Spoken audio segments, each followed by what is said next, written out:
আজকে শেভরনের vice president এসেছিলেন professor ইউনূসের সাথে দেখা করতে। শেভরন আপনারা জানেন যে বাংলাদেশে যে গ্যাস প্রোডাকশন হয় তার 60% শেভরনের কূপগুলোর থেকে আসে। তো শেভরন বাংলাদেশে আবার ইনভেস্ট করতে তাদের ইচ্ছা ব্যক্ত করেছেন। তারা সম্ভবত 10 ব্লক নাম্বার 10 এবং 11 যেটা নেত্রকোনা মোহনগঞ্জের দিকে পড়েছে, সেই জায়গায় তারা কূপ খনন করবেন, এখানে ইনভেস্ট করতে তারা তাদের প্ল্যানটা ওরা সাবমিট করবেন আর কি। বাংলাদেশে আপনি জানেন যে কোম্পানিগুলো এই গভর্নমেন্ট ক্ষমতা আসার পরে ইকোনমিক অ্যাক্টিভিটিস সেপ্টেম্বর মাসের থেকে আমরা দেখছি যে there has been an uptick in economic activities। তো গ্যাসের নতুন নতুন ডিমান্ড হচ্ছে, সেই ক্ষেত্রে শেভরন মনে করছে যে এখন এক্সপ্লোরেশন করলে then there is a huge market here. আর শেভরন মাননীয় এনার্জি অ্যাডভাইজারের সাথে কালকে বসবেন। শেভরনের সাথে একটা বড় ইস্যু ছিল শেভরনের সাথে, সেটা হচ্ছে যে তাদের অনেক এরিয়ার ছিল অনেক,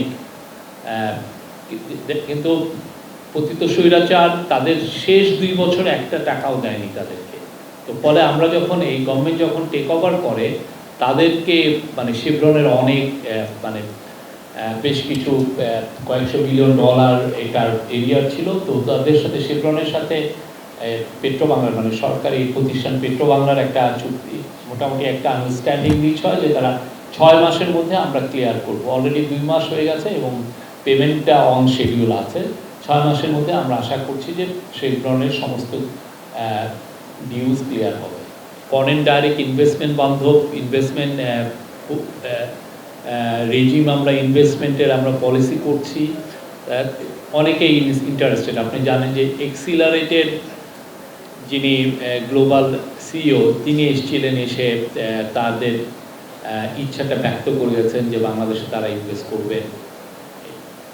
এবং কিছুদিন আগে বাংলাদেশে যারা মাল্টি ন্যাশনাল কোম্পানিগুলো অপারেট করছেন তাদের অনেকের সাথে একসাথে প্রফেসর ইউনূসের মিটিং হয়েছে, সেখানেও তারা বাংলাদেশের ব্যাপারে তাদের যে সামনে আরও ইনভেস্ট করার ইচ্ছা এটা জানিয়েছেন। এবং কিছু কিছু ক্ষেত্রে তারা ট্যাক্সেশনের বিষয়ে এবং কিছু কিছু ক্ষেত্রে তারা সাজেশনও দিয়েছেন। তো আমাদের আপনি জানেন যে পুরো ইনভেস্টমেন্টকে অ্যাট্রাক্ট করার জন্য বিডাকে ঢেলে সাজানো হয়েছে।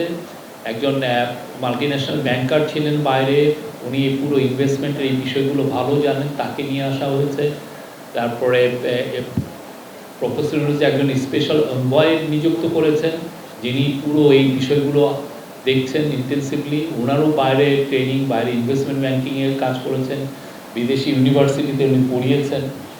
তো আমাদের এখন একটা খুবই শক্ত এবং ব্রিলিয়ান্ট একটা টিম আছে যারা এই ফরেন ডাইরেক্ট ইনভেস্টমেন্টকে অ্যাট্রাক্ট করার জন্য নিরন্তর কাজ করে যাচ্ছে।